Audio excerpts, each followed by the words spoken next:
استخبركم تخطيطنا حج خاني أبزم أكلنا دراسن دايركتور ناي شي سمانيا ممهر ولداي الله ممهر ولداي بزاكات أمي ببعل لدت لهزبي نقوله تخطيطتي أفكرتن شي سمانيا أنتي قبلنا يو تجر رحز بعد Thank you فيك حواي بمجمريا نتي كبر جوان زبي إسرا نقعنا برحس حدش عامة بعد لدتنا تحنا بمغتصال نستار انترتينمنتون كم حدا سدرابيت نزي عدل زسل فترنا بلبي مسكن كم سدرابيت نزا مع زيادة راح زي كونس بزحنا يسرع عدلات فترة منه لازم نستارون بالبقى مسؤولون دلي. Thank you بسم ستار انترتينمنت. Thank you كله داي قبل دلي شر كمتي كنا ولا صرحنا كلاتنا مالتي شي سمانيا تسريحة ناب حزبي كتقرب بزح دحري كاميرا زلو سوات اللونا كاب مداني كاميرا مان جميركا ساوند مان الله دايركتور الله ميك اب الله لوكيشن الله بزح ነገር الله ናብዚ ፍጻሜ ዝክትበጽሕ ማለት ናብዚ ስራሕ እዚ እዚኣ ማስተር ያይልና ናብ ሰብ ክንሰድድ ማለት እዩ ሰውጂ ኣብዚ ስራሓት እዚ ዘጋጥሙ ኣጋጣሚታት ኣለው ካብኡ ከይወፃና ከም ዝኾነዕሉ ፀናሕና ዝተፈላለዩ ኣጋጣሚታት ኣለው ዘስሐቁ ክኾኑ ይኽእሉ ዘድክሙ ዘህልኹ ክኾኑ ይኽእሉ ትቸርከ ማእኸወ ገና ኣብ 80 እንታይ ኣሎ ዘጋጠመ እስኪ ክትነግረና ትኽእል وأنت له مسجد كافي كهوي أبصرة جدا بزح نجاراتي وزكاتم أما أنت بون الله ده سحق ندقوهن الله بزح نجارات الله بزكات أمي تاي خلصدي كم زي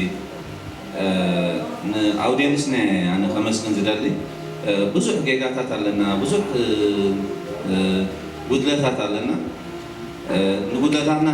تقبلهم كم إيرترا وفيلم كذا كم زي بزح مرات سلزبونا بزح سلزة تبابعنا هنا بزي درجة زي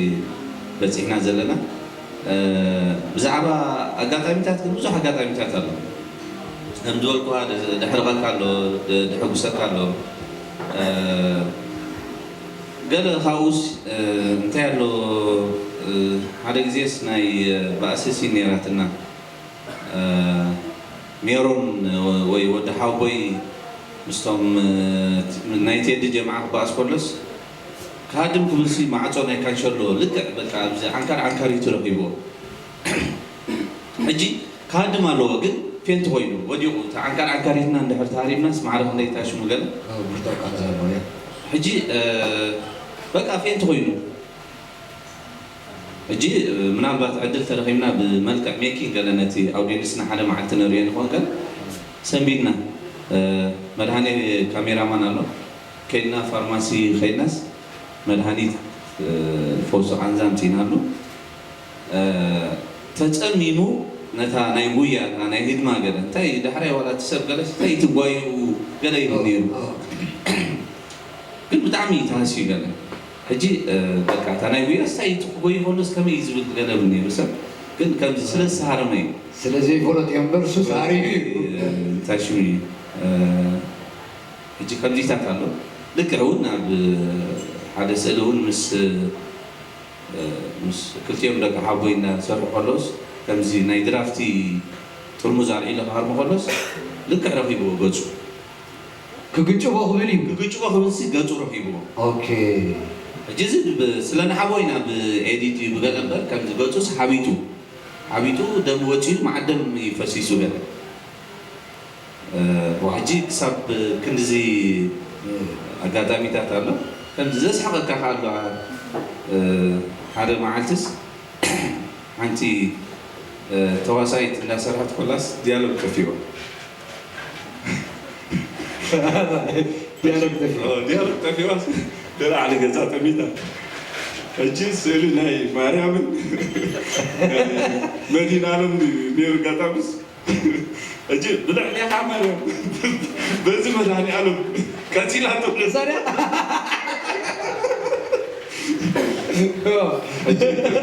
كم زغاية سحوقين سحوقين سيانا قال همزي مش كلها الناس سيانا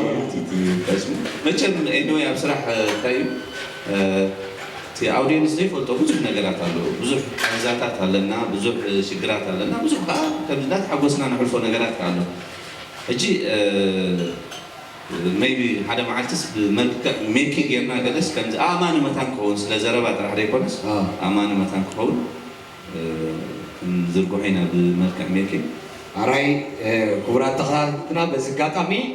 عبزي سراح زقات أمنا مسحات يكونوا حدقات يكونوا زوجي ونجارات يكونوا كم جيجاتات نايسراح إلنا كم وين أميكين زقات أمنا نجارات إلنا نباهم كن سدو ممزعنا أتولنا ما يقول سدو لكمنا أكيمنا بمول أنت زسحقا زبلا لكنا كن سدو لكم تعشون نقبر هراي تشر عي نوي حي حزكاني بزاقات أمي بمخنيات فعل الجد تم حلاله من أقتوي يوانا وحبسكم أتولوا من التليو thank you فكي حوي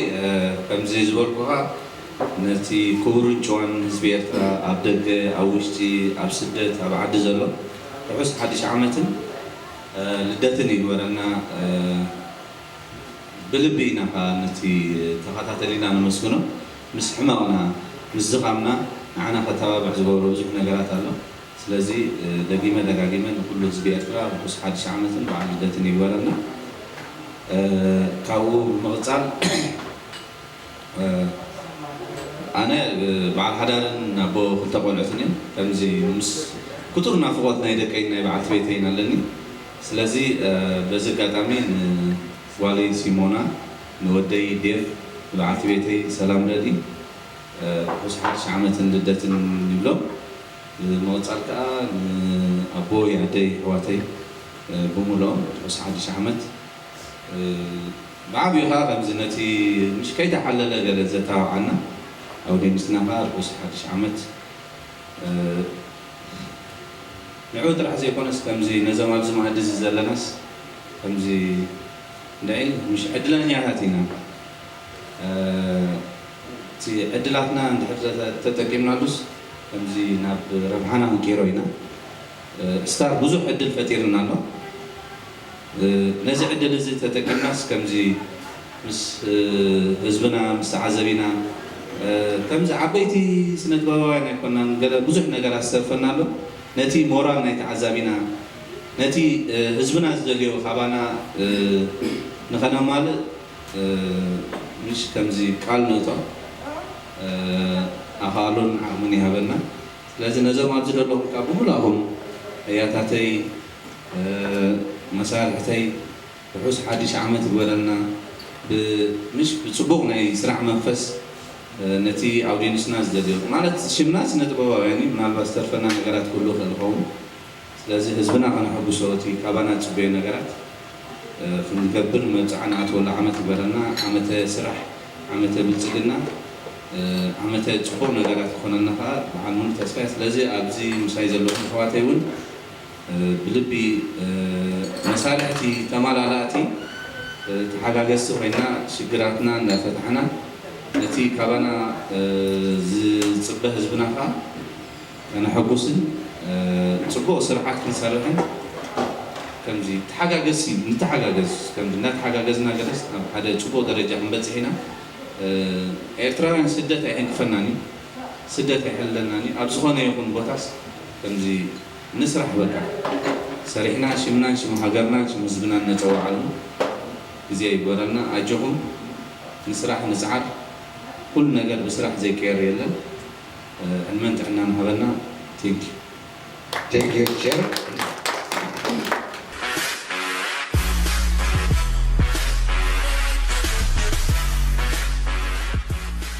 alright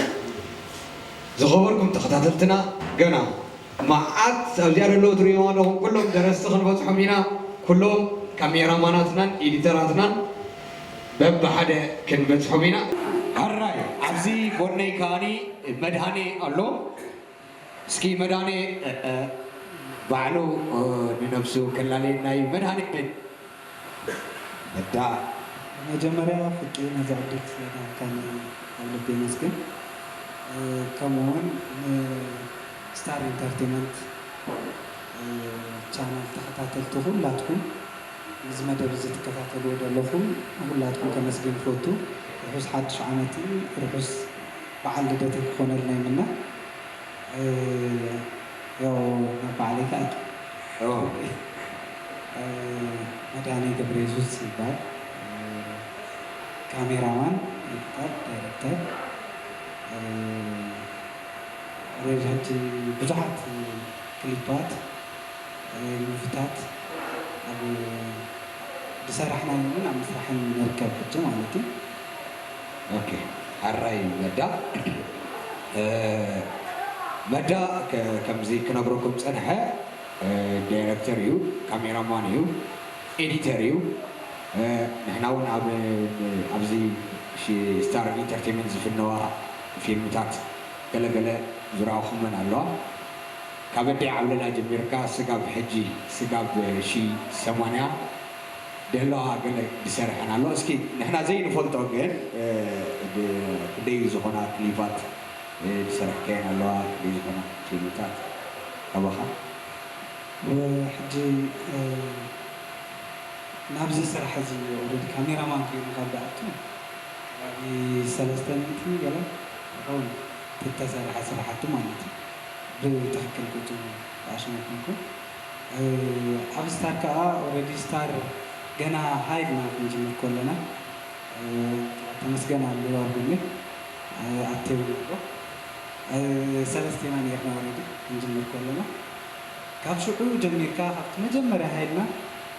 ብክሊፓት ጀሚርና ናይ በዓል ፊልሞን ሓድጉ ነይሮም ብዙሓት ክሊፓት ዝሰኣልናዮም ሽዑ ካብኡ ናብ ፊልም ክንመፅእ ከለና ከዓ ኣደይ ዓብለላ ኣብቲ መጀመርያ ክረብ ዝነበረ ማለት እዩ ሽዑ ዳህራይ ዳርጋ መብዛሕትአን ሙቪታት ዘለዋ ኣብ ስታር ሰሪሕና ማለት እዩ ኣብዚ ቀረባ ስውር ስፌት 80 قرر يذكركم كل خير كذا እዚኣቶም ኣብ ምስራሕ ንርከብ ማለት እዩ ኦኬ ሕራይ መዳሓወይ ኣብ ስራሓት ዘጋጥሙ ነገራት ኣለዉ ኢልና ነርና ኣስተያየት ዝዓበየ ነገር ድሕሪ ካሜራ ዘጋጥሙ ነገራት ከመይ ምስ ህዝቢ ይርድኦም ዶ ደይረኣዮ ነገራት ዘይፈልጦ ነገራት ኣጋጣሚታት እንታይ ኣሎ እንጂ ኣብ ስውር ስፌት እንታይ ኣጋጢሙ ኣብ 80 እንታይ ኣጋጢሙ ኣብ ከምዚ እንታይ ኣጋጢሙ ዘይኮነስ ንስኻ ትዝክሮም ኣጋጣሚታት ኣብ ከምዚኣ ኣጋጢማትኒ እትብላ ፍቂ ሓወይታ ይመስልካ ዳርጋ ኣብዚ ደለዉ ምስ መብዛሕትኦም ብስራሕ ተራኺብና ኢና ኣጋጣሚ ምስ ኢንጂነርን ምስ ሚልዩ ተራኺብና ንኸውን እምበር ኣብዚ ደለውስ ምስ ኩሎም ብፊልም ድዩ ብክሊፕ ድዩ ብዳይሬክት ብድርሰት ተራኺብና ኣለና ማለት እዩ እቲ ኣጋጣሚ ኣብ ድሓፀረ ግዜ ተዛሪብና ንብልዎ ዓይነት ኣይኮነን ኣብ ኩሉ ነናይ ባዕሉ ዝኾነ ኣጋጣሚታት የጋጥመና እዩ ደስሐቕ ኣሎ ደሕዝን ኣሎ ደኾሬካ ኣሎ እዚ ግን ኩሉ ኣብቲ ስራሕ ዘጋጥመና እዩ ማለት እዩ ኣጋጣሚ ጆን ኣብ ጎነይ ስለ ደሎ ናይ ስውር ስፌት ክዝክር ኦኬ ኣረ ስውር ስፌት እንዳሰኣልና ናይ ላቭ ፍቁራት ሲኒራት ቶማስ ሚንታ ንዋስኡላ እንጂ ኣብ ከምዚ ግሪን ዝኾነ ቦታ መዘናግዒ ኣብ ከምኡ ንሰኣላ ነርና ሕጂ ኣብቲ ደኸድናዮ ቦታ ብዙሓት ዋዕጋት ኣለዋ መዓት ሕጂ እንታይ ጌርና ነርና ንመዘናግዒ ክኸውን ዋላ ኣብቲ ሙቪ እውን ክኣቱ ኢሉ ዳይሬክተር ባናና ገዝኡ ብዙሕ ባናና ሕጂ ባናና ገዚኡ ኣብ ፌስታል ሒዘን ሞ ዳሕራይ ንጆን ይብዎ ጆን ዘን ባናና እዚአን ዝካሓዘለ ገለዎ እሺ ጆን ከኣፍቲ ሲን ማራት ኣሽሙት ኮይኑ ስለዝነበረ ኮፍ ኣቢሉ ድኾነ ኔራስ ኣብ ታሕቲ ኮፍ ኣቢሉ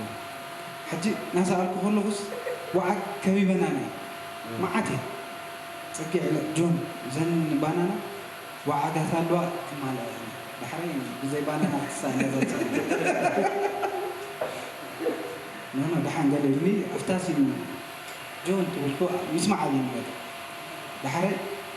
زي اخزار كله اقاطامي السلام امان ناتنا اسيستانسي بدحرين يرسي سمعان تصنيح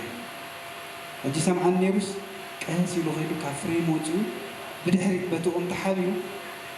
متى بنانا متفيس طالع الوا لك مثلا جون نتير عاتيو وعاق يا بزياد ازور ذا عاق وين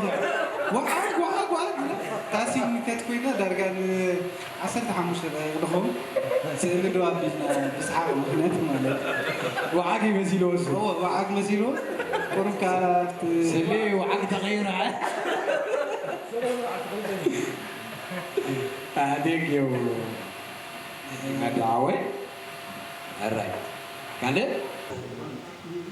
نعنده يتعلم تا ما يحاول يجيب كانها أجي تذكر حق مهارها ونبطل اليوم أجي أنا أنتهي من شعور مزدكا أتعامل تاخذ يوم ودي سيكون مصرونا أبزغ نعم تركني ولا أبو ما شكلت هنا قلب هذا اللي قلب فقط انتهي فقط عليك بحالها مش عارف كم سنة قلنا كايدا قرانو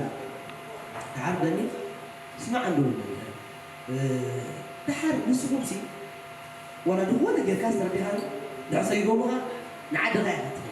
عد هذا ربنا كان لك ربيها سيقومنا خمس نير ما يقيدو تعال سيقومنا هذا ليس نعم يتغير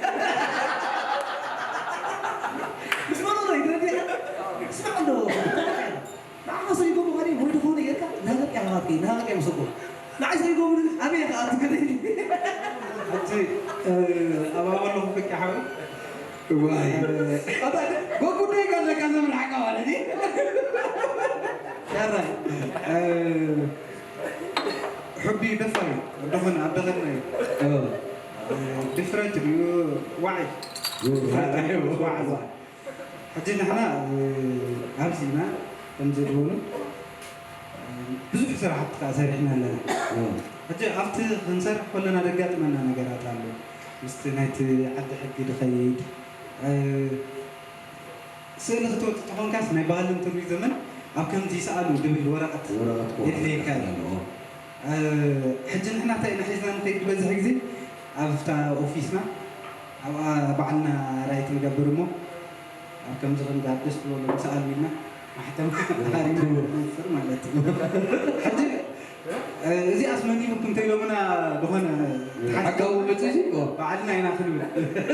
لا أنا شفت ترى ده هني حجي أوري كاشا يو تحت ما شو نايتي أبزي تأثر على حكم بين فلات سجن كون خالي بخومي أتا نايماي مالتي باي زوي زي دفرتنا حدا جزء ماز حقاوي ورقة كنحس تصبغيو نحنا حلفة جزء بس ألكسندر كنسيل كنا تزدا أما الاستديو بنسل نير ولا يموتنا بوليس مش بدورتنا تا ورقة نريم قالي فجي ولا عند غايب مننا إذا حدا جزء نتايمو فرح يموت تيبوز كده عدل لك هاي مسيركا فكي أبز غربا خدام بعد ميلي بحنت بوتانا سأل نيرو دحري نحنا لا أسمع تبيت نسأل إذا شحن سمانة نسأل نيرنا شو شحن سمانة نسأل نقول لك نعم بدون ميلي دول بس توماس دول يلا تامبرن ده ما أنتي ده أمور قليل توماس بولا تأثيرنا لنا تاني تأثيرنا تأثيره نيرو تاجيكم تاجيكم زيكم نون أبديس مالك شغل البوليس حتى مو مستان دور يسار مرينا باي زوي برمجنا تورقت ناي يستار بزدلا فقاد محتدي تمبر فقاد مسألة تأخذ فقاد مسألة شيء كابال توريزم ناي كيف تعشمه كاوي دوت السوم من دحرف دوم الكا نتسألو جزء نخلي جزء من فوق الكا مالك موفيها ويتدرفها ددلو جيزي كل خير دطلبو بوتاتات كل خير ازيتات كلهم تحبرو سونك حنتي دهو ورقات على شو ولا أبدوخنا ولا سلسلة سنايداني ناي مدى ما ينعواز مخنيات زي حرق سلسلة ملتي أنت على كذا لازم ملت سب فرح زي ملت سبي هي مرح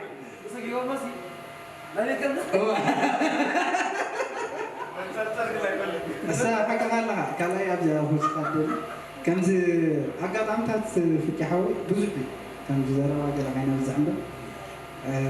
عنده حدا كان زي كلنا أو كاميرا وردي وقرته كاميرا سنزارة دلنا ما لك عدو خانة نجار يرر قال يجوه يجاجي مالته زي كلنا يجاجي ما حراي نتي إديتات بتوضح حتى كده شو بك أمانة رأيم بشوف ولا نتي إديتات عشان تكون تخيل إديتات اسمع كاميرا ركبنا هذا زي القرة اللي زي بلا طبعا على نمر زي أنا ده نحب النار أخذ بالله ولا كليب مالتي ولا كليب بابا قمري مالتي أتا بقول نحن ما تعينا رجعنا نقول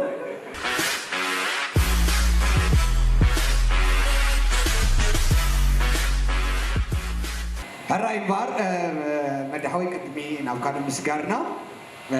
بزا غاتامي بمعالتي لدت ببعال بمخنيات بعال لدت انت محلالف ملختنيكا بمجمرة مخلاتكم أبزد لكم مسارحتي نايستار انترتينمنت تابعات تبعكم بقولوا نقع أبتحكم بالفوتو بمقطع كا كلهم بيتسب مالتي فاميلي نقع أبتحكم كمزيدالي نقولوا حزب إثيوبيا حزب إيرترا بحسب على لدتكم الفوتو بخلاي دمان حزب تግራይ بحسب على لدت نقع أبتحكم All right, thank you.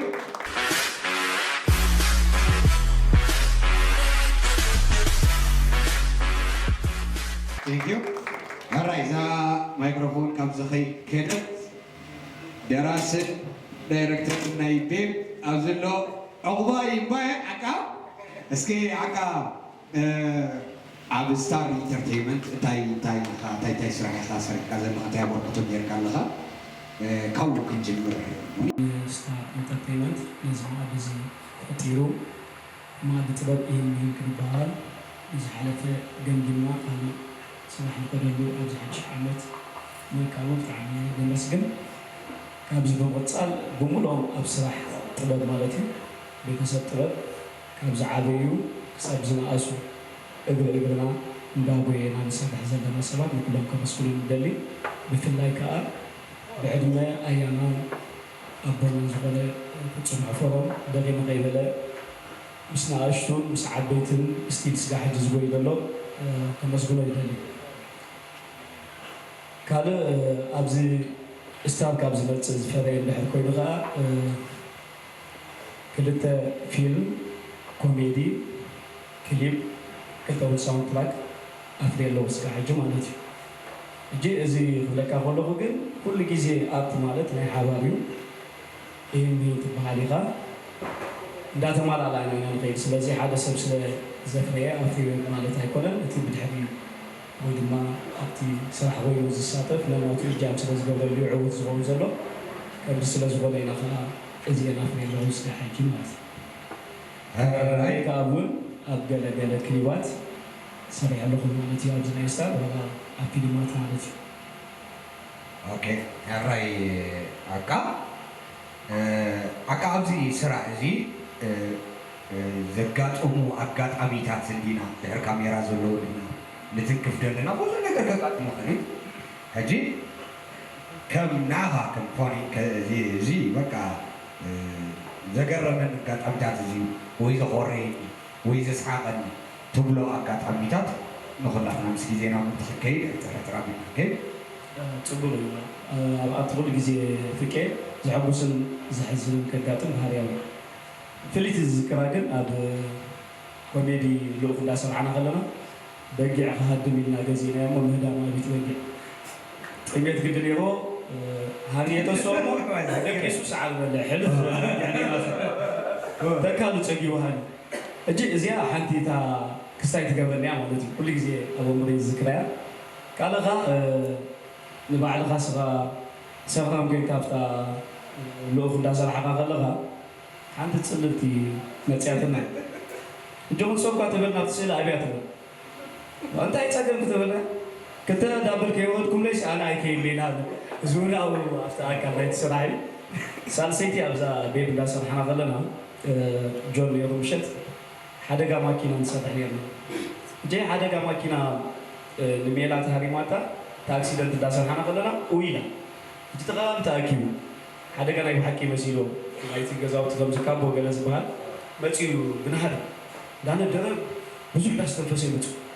ناي فيلم ينو خمس جرب سوالنا حريم ناتي لايتر بتو بتصيو حريموس توكيسو دي لايتر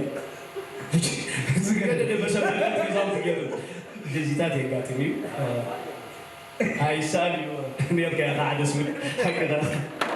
بتعرف زقرب ነገራት ዘጋጥሙኻ መቸም ከምዚ ኢልና ንእሽተይ ሕልፍ ክንብሎ ስለ ዘለና ኢና ሓደ መዓልቲ ንኩሉ ኣኪብና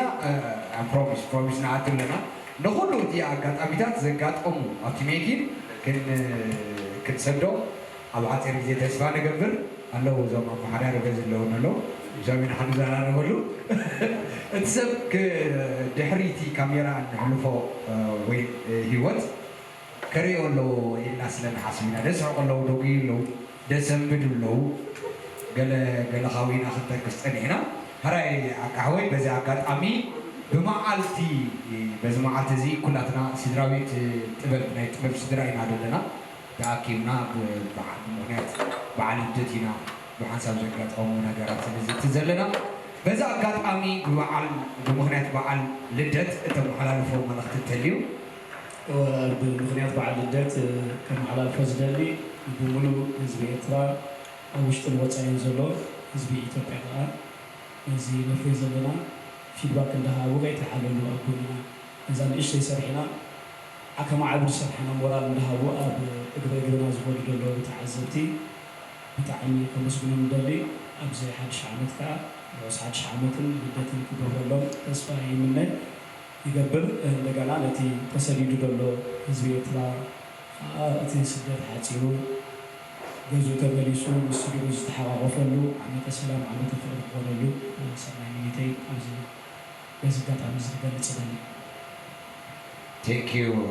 أكهوي. هراي أكام أتا أبيندا كيجا ببركاني أكادوا مش ناس قلت سنة كاني حلقة حجاو لالتي زكاة أمن أيتي بوس نايت ثوابي قلقلسي. ريسكو سيكون يخلط سلي ولا توصل كله كذا ردي خاني هذي كم يعني أنا تاخد تاتمو نعاونه نبلا نبتزنا فكرة بس كتامي فيلم كومسكنا أنا أتوب هذا شرح على أميرو أما كنا أسيبك تدفع برضه نفس خايف قبل كان بعين وياته بتينا مالت إذا أول شو توفي سلي السرعة مريت ما كنا حساب تعلف مالتي عندك أنا أسير واقع ماكينة بنهار الزيت كلا استخدامي رمسال جي كم زعينة توفاينتون أتصحى ترايب مالتي سلازي بعد مويا فيلمون كاميرا مان مالتي يمسكوا روح على الفايدة. Okay, thank you.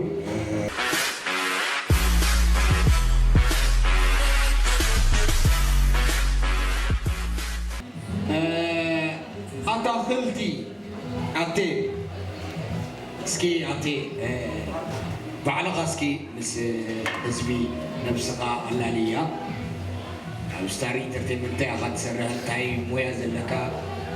تاعي تاعي بركتي أخذ تمركت أواسكت خد بمجمرتا نزي عدل سلازها كان تحميز مسكناك كتي لها نقولاتكم أبدا لكم مسارك ستار انترتينمنت بشي ما يناسبناكم مالتي أنا ستار انترتينمنت مالتي كم ሳውንድማን ካሜራማን እንደገና ድሮን ኦፕሬተር ኮይኑ ሰራይ ማለት ነው ካብ ቁመቱ ዝነውሕ ሞያ እዩ እቶም ሰባት ዕራይ በልስካ ዕራይ ሓንቲ ዓወት በዚ ኣጋጣሚ ኣብ ስራሕ ዘጋጥሙ ነገራት ኣለዉ እንታይ ገለ ተዘክሮታት ወይ ዝክሮ ነገር እዚ ኣጋጣሚኒ እትብሎ ነገራት እሞ ክንሰምዕ ካባኻ እንታይ ኣሎ ማለት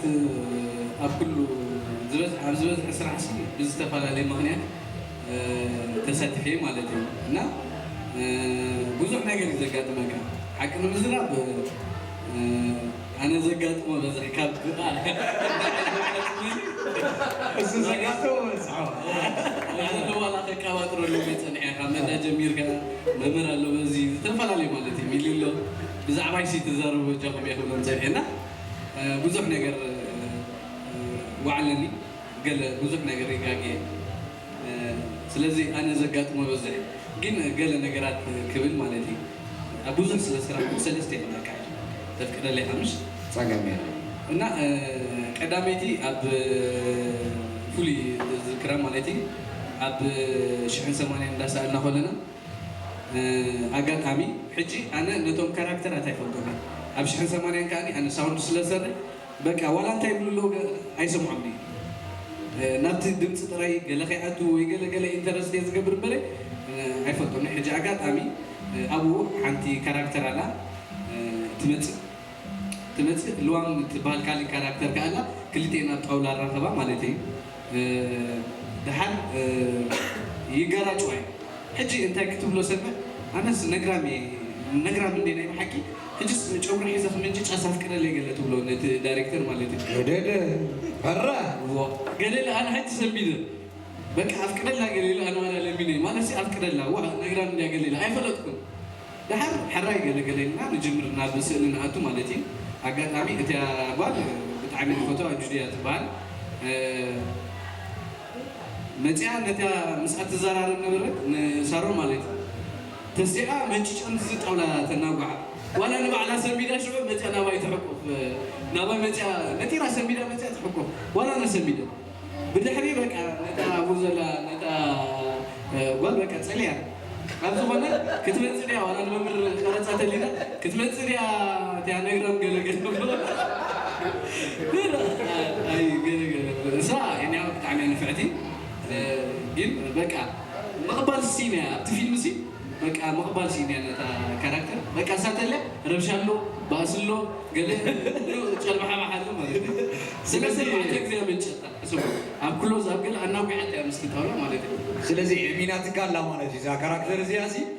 የሚናቶ ኣላ ማለት እዩ ድሕሪ ክሳብ ክንዲዚ ናይ ብሓቂ ክተብርሖ ጀሚራ የሚናቶ ኣላ ማለት እዩ ኦኬ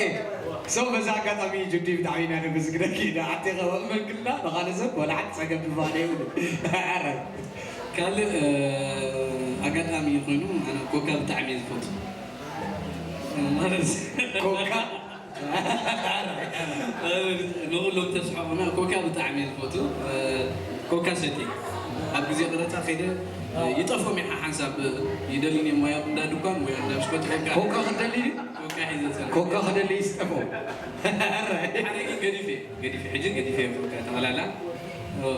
መምህር ይመኽረኒ ማለት እዩ ኮካ ድሕሪ ሕጂ ኮካ ኣይትስተ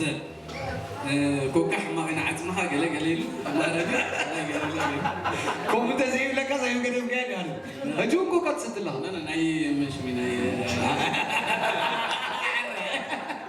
መውዘና እዩ እና ሕጂ ድሕሪ እንታይ የጋጥመና ክሰቲ ደልየ ኮካ ምስ በልዓኩስ ክሰቲ ደልየ ድሓር በቃ ኩሎም ጥሙትን ገለ ዓቕለይ ዘይባል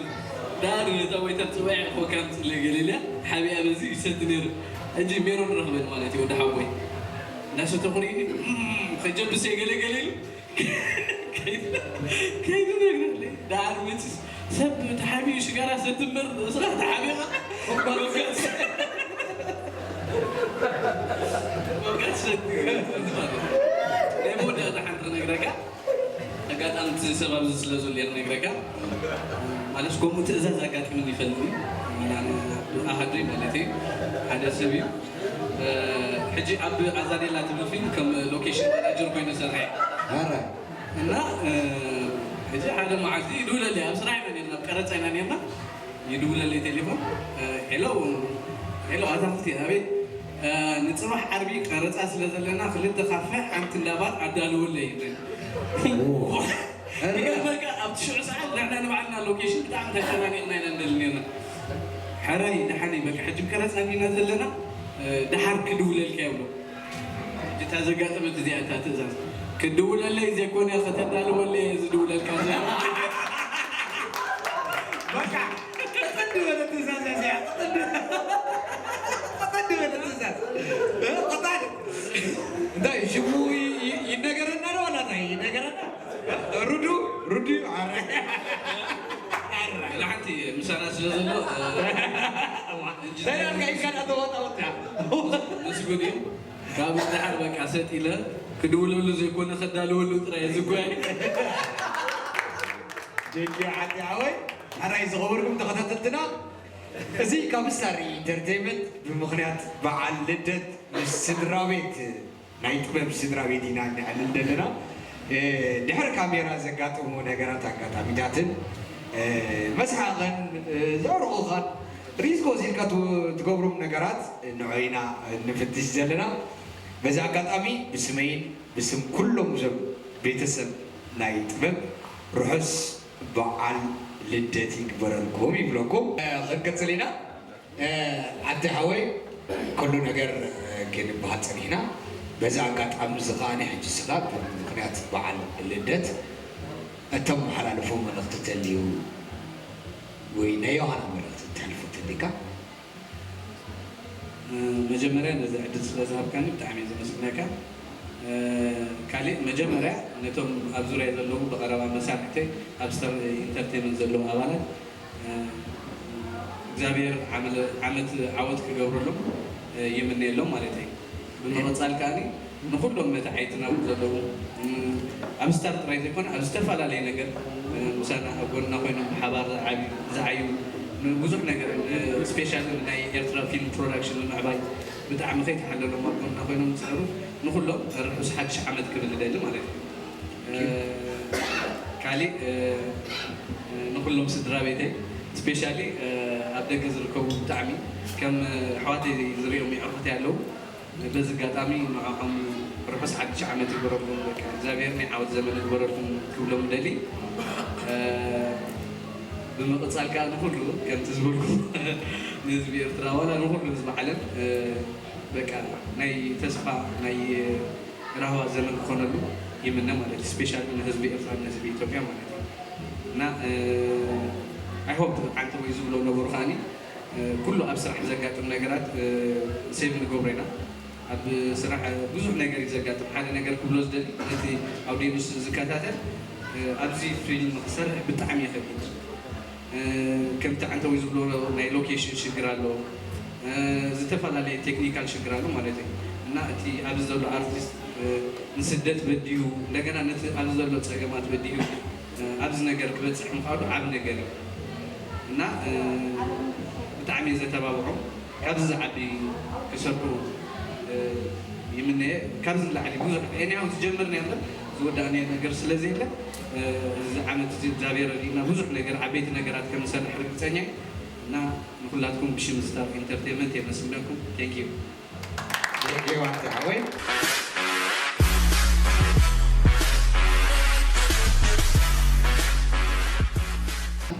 ሎም እስኪ ተፋለጡ ድሕሪ ካሜራ ኮይኑ ዝሰርሕ ካሜራማን እስኪ እንታይ ስራሕ ተሰሪሑ ሕጂ ከዓ ኣብ ስታር ምስ በዓል ጆን ዓካ ትሰርሖም ዘለካ ስራሓት ኩሎም ምስ ህዝቢ መጀመርታ ሽመይ ንሆበላ ይበሃል መጀመርታ ግዜ ኣብ ቅድሚ ካሜራ ኣብ ሂወት ብዝሪአ ቅድሚ ካሜራ ኮሮ ዳይረክት ሳይኮይንስ የተሓዘለ ኣብ ስታር ሕጂ መፅና ኣዲስ ኣበባ ክሳብ ሕጂ ክልተ ኣብ ስራሕ ፍርቂ ተዋፅአና ኣለዋ ሓንቲ ካብ ሕጂ ጅመር ኣላ ምስ ስታር ስራሕ ኣለዋ በዓል ጆን ማለት እዩ ሕጂ መፅና ኣብ ስታር ሓድሽ የለ ኣለዋ ኣብ ስታር ኣብ መቐለ እውን ንስኦም ግን ሰርሕ ነይረ ምስ ስታር ኢንተርቴይመንት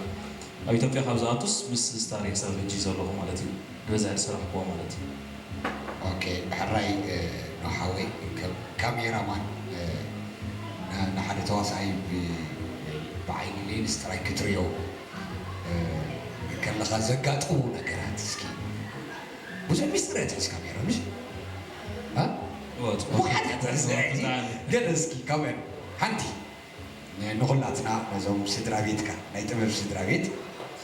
ንዓና ዝኸውንን ብዩቲብ ዝከታተሉና ፈተውትናን ኣድመቕትናን ካኒ ዝኸውን ገለ ነገር እስኪ ትዝክሮ ነገር ብዙሕ ግዜ ዘጋጥማል ከምዚ ገለ ይጠፍኣካ እንዳኾነ እምበር ኣብዚ ቅርብ ግዜስ ናይ ጆን ሓዳሽ ሰላሕታት ትብል ተኸታታሊት ኣላ እንዳሰኣልና ከልና ብሓደ ባር ኢና ኣፍኪድና ኣቲና ሕጂ ብዙሕ ግዜ ጥፊና ኣብታ ባር ቀትሪ ነይሩ እቲ ገዛ ናይ ምሸት ሙድ ክነምስሎ ፕላስ ናይ ባር ሙድ ክህልዎ ላይቲንግ ጀልና ገበርናስ ብዙሕ ግዜ ጥፊና ፕላስ ኮንቲኒቲ ብዙሕ ስለ ዝነበረ ብዙሕ ካት ንብል ነርና ሕጂ ማራ ግዜ ጥፊና ንህወ ነርና ብዙሕ ካልእ ሲን ስለ ዘለና ናይ መወዳእታ ሓንቲ ፅፍቲ ጀነራል ምስ ኣሰርና እታ ባእሲ ነራ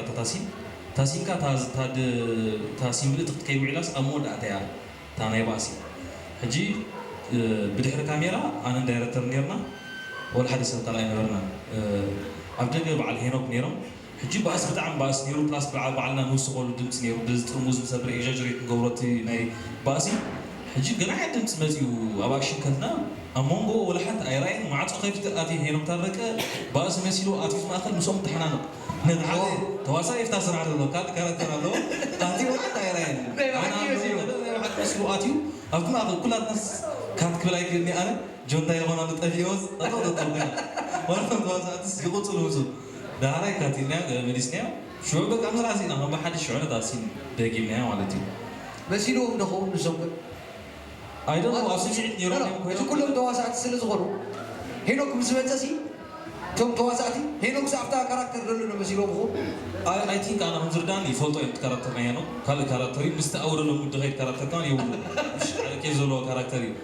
ኣይደለ ኣብ ስምዒት እዮም ነይሮም ንሱ ምሻን ንኹላትና ናፌንት እቲና ወላ ከም ተዋሳኢስ ኣብኡ ባእሰ ከም ዘሎ ዝፈልጥ ግን እንታይ ኮይኑ ነይሩ እንደ ንመን እየ ክደርብ መፅን ኣነ ካልአይቲ ኣብ ናይ ጆን ወድፋኖ እንዳሰራሕና እቶም ክልተ ቶማስ ይጎየሞ ይሃርሞም እዩ ሕጂ ይሃርሞም ንደጋግሞም ነርና ገለ መወዳእቲ ንጆን ኣውጥቁቶ ነይሩ ይወጥቁቶ ነይሩ ድምፂ ንወስድና ነርና ኣታ ናይ ባዕክ ትገብረለኻ ኣታ ክስ ናይ ባዕክ ናይ መወዳእቲ ካቲና ከምዚ መስል ማለት ቴንኪዩ ዓወይ በዚ ኣጋጣሚ ብምኽንያት በዓል ልደት እተመሓላልፎ መልእኽቲ እንተልዩ ወይ ሮስ በዓል እትብሉ ሰባት እንትሕራልዮም ዕድል ክበካ መጀመርታ ንኩሉ ህዝቢ ኤርትራ ስፔሻሊ ዛ ኣብ ስደት ኮይኑ ብዙሕ ነገር እዩ ዘሎ ብዚ ካልኣይ ዜጋ ምዃንካ ተፈታኒ ነዚ ኩሉ መኪቱ ዝወፅኦ ዘሎ ብዓብዪኡ ስታር ከም ዝምሻሉ ብሰብ ስደት ሞዩ ኣብ ስደት ኮይኑ ክሰርሕ ባይታ ዘንፀፍ ኩሉ ግዜ ኣነ ከምዚኣ ደብል እዚ ምሻሎስ ዝኾነ ኣይትረኽቦም ብቐሊሉ ብጣዕሚ የመስግኖም ስታር ኢንተርቴይመንት ንኩሉ ህዝቢ ኤርትራ ርሕስ በዓል ስደት ይብል ኣብ ኣስመራ ዝርከቡ ስድራይ ዕሮክተይ ኣብ ደገ ዘለዉ ብምሎም መዓልቲ ቤተይካ ርሕስ በዓል ልደት ክብል ቴንኪዩ ሓወይ በዚ ኣጋጣሚ ኩላትና ስድራ ቤት ጥበብ ኣብዚ ዘለና ኣብ መላእ ዓለም ዘለኹም ተኸታተልትናን ኣፍቀርቲ ጥበብን እንኳዕ ናብ ርሑስ በዓል ልደት ኣብፅሓና ንብል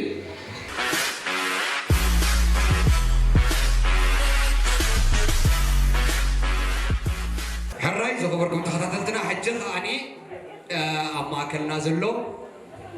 ደራሲ ናይ ቀመም ቀለም ኣብዚ ዘለዎም ምሳና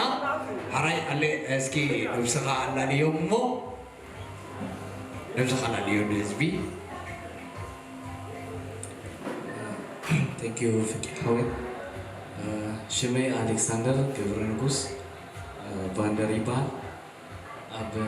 ስታር ኢንተርቴይንመንት ድማ ኣብ ናይ ኣማኒኤል ተክለ ፊልም ፎብያ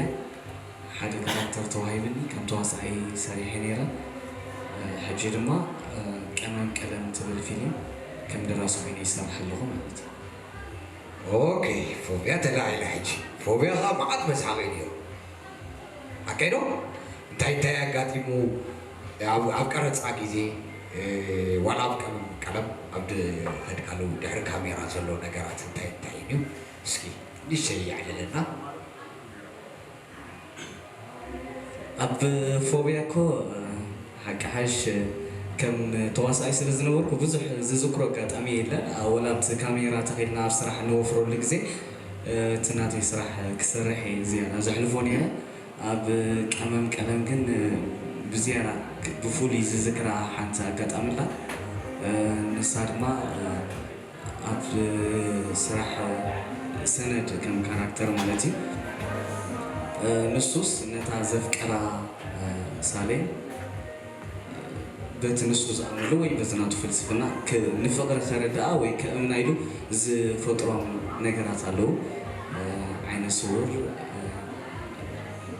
እዚ ፀማም ሰብ እና ሓደ ህፃን ማለት እዩ ሕጂ ኣብኡ እቲ ዓይነ ስውርን እቲ ናይ እምሮ ፀገም ዘለዎ ሰብን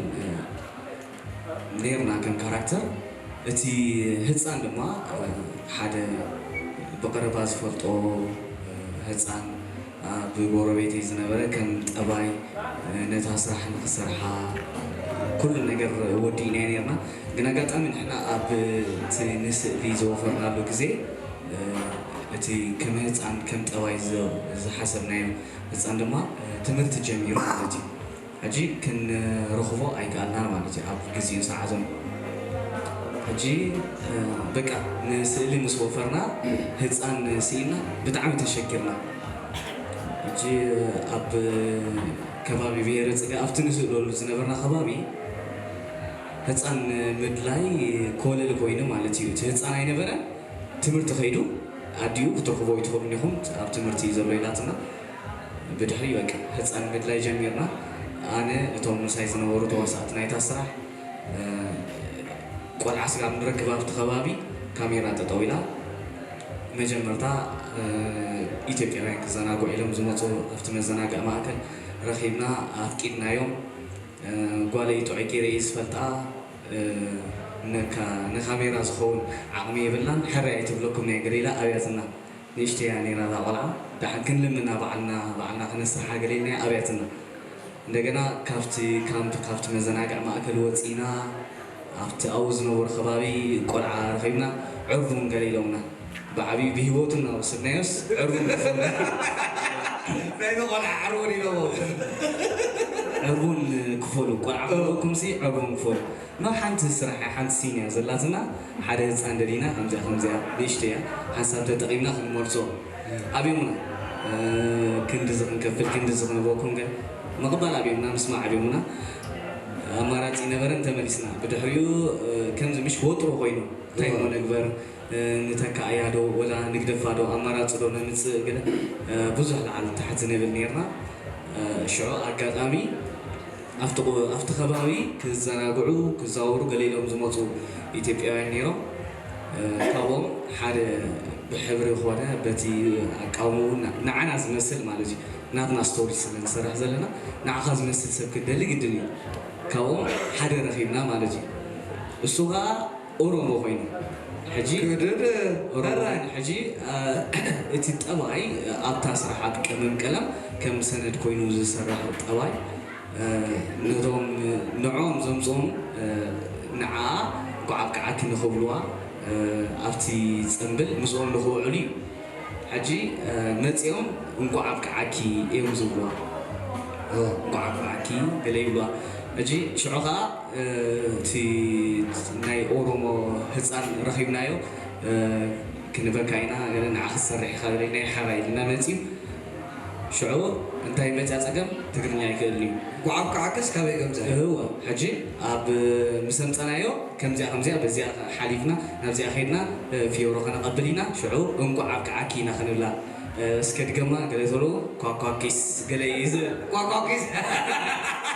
ኣይክእላን ሕጂ ኣይክእላን እዩ ፈቲና ምዃኑ ምስ ኣበይ ተዓፃፂና ሸፊና ማለት ሕጂ ከም ብፍሉይ ብዙሕ ዘጋጠመ ነገር የለን ግን ብፍሉይ እዚኣ ይዝክራ ማለት እዩ ኣብ ቀመም ዝሰርሐ ቴንኪዩ ብዙሕ ነገር ደጋጥመካ ብዙሕ ዕንቅፋታት ኣሎ ንኩሉ ነገር ግን በብታሽም ገበርኪያ ዳተጻጻጽፍ ከይኻ ዝውፃእ ኣርት ማለት ከምኡ እዩ ምምልላእ እዩ ብዙሕ ነገራት ዝተሓዋወሶ መወዳእታ ብሉፅ ዝኾነ ነገር ናብ ህዝቢ ምምፃእ እዩ ሃራይ ለሃወይ ቴንኪዩ በዚ ኣጋጣሚ ብምክንያት በዓል ልደት እተመሓላለፎ ወይ ኮላ እንቋዓቋዓኩም ትብሎም ሰባት ተልዮም እሺ ኣገልግበካ እሺ መጀመርታ ንህዝቢ ኤርትራ ከምኡውን ህዝቢ ኢትዮጵያ ሰዓቢ ስራሓትና እዩ እንቋዓቃዓካ ይብሎ ብፍሉይ ንህዝቢ ኤርትራ ድማ ናይ ካሕሳ ዘመን ክኾነሉ ይምነ ንኩልኹም ኣብዚ ዘለኹም መሳርሕቲ ስነ ጥበባውያን ድማ ብምክንያት በዓል ልደት ይኹን በዓል 1 ዓመት ምምልላእ እዩ መንገዲ ዕቤት ዝያዳ ምምልላእና እዩ ሓደ ነገር ክፈጥር ዝኽእል ንፈልጦ ኢና ኩሉ ዝሓለፍናዮ ዝተሓልፈ መድረኽ ከም ስነ ጥበባውያን ኣያታት ስለ ዝነበሩና ኣብ ጥበብ ኢና እዚ ደረጃ ዝበፅሕናዮ ንሕና እውን ሄድና ንጅምር ዘለና ማለት እዩ ትጉዕዞ ዝጀመርናዮ ወይ ከም ብድፍረት ተሓዊስናዮ ዘለና ከምዚ ዓይነት መሰናኽል ሓሊፎም ሓደ ነገር ዘቐመጡ ኣያታት ከም ስለ ዝነበሩና ኢና ንሕና እውን ዘለና ካብ ሰበጊሰ ድማ ናይ ኩላትና ምምልላእ ማለት እዩ ናይቶም ስነ ጥበባውያን ሓደ ይኹን ኩሉ ተመላሊኡ እንድሕር ሰሪሕ እዩ ዝያዳ ጥበብ ክዓቢ ዝኽእል ዳስዋይ ምምልላእ እዩ ዋና ነገር ተደጋጊፍና ተመላሊእና ክንከይድ ስፔሻሊ ኣዲስ ኣበባ ናይ ሎኬሽን ፀገም ኣለዎ ሓደን ካብ ሓደ ተዋሳኢ ክትረኽቦ ካብ ጫፍ ንጫፍ ብጣዕሚ ዝተረሓሓቐ ናይ ግዜ ምዱንጋይ ኣሎ ናይ መዓልቲ ካንሰል ምግባር ፀገማት ኣሎ እዚ ግን ብሓንቲ ነገር ጥራሕ ኢና ክንብድሆ ንኽእል ዝብል ኣነ ከም ኣለይክ ማለት እዩ እሱ ድማ ስለ ጥበብ ዋጋ ክንከፍል እንተተበጊስና ዘይከኣል ነገር የለን ኣነ ኩሉ ግዜ ካብ ገዛይ ክወፅእ ከለኹ ነቶም ኣብ ጥበብ ገለ ነገር ዝገረፉለይ ዝፀልውኒ ሰባት ንነፍሶም ገዲፎም ስለ ጥበብ ዝተሰውኡ ሰባት ዘኪረ እዩ ንስራሕ ዝወፍር ንዖም ኣብ ውሽጢ ኣቐሚጠ ንስራሕ ዝወፍር ዛስዋይ ድማ ንኩሉ ወላ እቲ ዘይጥዕመኒ መስዋእቲ ከፊለ ክገብሮ ከም ዘለኒ ኣመን ማለት እዩ ንኩሉ ክገብሮ ኢልካ እንድሕር ተበጊስካ ዘይከኣል ነገር የለን ብግዜ ተርከበሉ ፅቡቅ ስራሕ ክትዓምም ከተፍሪ ትኽእል ከምዚ ክብሎም ይደሊ ነቶም ኩሎም ኣብ ዘለዉ መሳቶይ ኣያታተይ ኩሎም ስነ ጥበባውያን ማለት እዩ ብተወሳኺ ድማ ወላዲተይ ወይዘሮ ኣስተር ዘካርያስ ስድራ ቤተይ ብሓፈሻ እንኳዓፍቃዓኩም ርሑስ ወደ ዓመት ክብል ይደሊ ንምላእ ህዝቢ ኤርትራ ድማ ብፍሉይ ንህዝቢ ኤርትራ ናይ ካሕሳ ዘመን ይግበረልካ ኣብ ዓለም ከም ህዝቢ ኤርትራ ኩሉ ነገር መድረኻት ዝሰገረ ፀዋር ህዝቢ የለን እንድዩ ናቱ ሓይሊ ድማ ከምዚ ኢልና ንስደት መኪትናስ ክንሰርሕ ሰሪሕና ድማ ገለ ነገር ኣለና ንኽንብል ዝገብረና ዘሎ እቲ ዝፈጥረና ንዓናስ ዝፈጠረና እዩ ረስዋይ ንህዝቢ ኤርትራ ብፍሉይ እንኳዓፍቃዓካ ናይ ካሕሳ ዘመን ይግበረልካ ክብል ይደሊ ስታር ኢንተርቴይንመንት ድማ ዝገብሮ ኩሉ ተበግሶ ከመስግኖ ይደሊ ቴንኪዩ ኣለይ ሓወይ ኣራይ ዝገበርኩም ተኸታተልትና እዚ ንገብሮ ዘለና መደብ ካብ ስታር ኢንተርቴይንመንት ኮይኑ ብምክንያት በዓል ልደት ምስ ስድራ ቤት በሚና ንዕልል ዘለና ኣብቲ ምሳና ዝርከቡ ደረስትን ካሜራ ዘለዉ ካሜራማናትን ኤዲተራትን ብሓባር ኮይና ኢና እዚ መደብ ዝነካይዶ ዘለና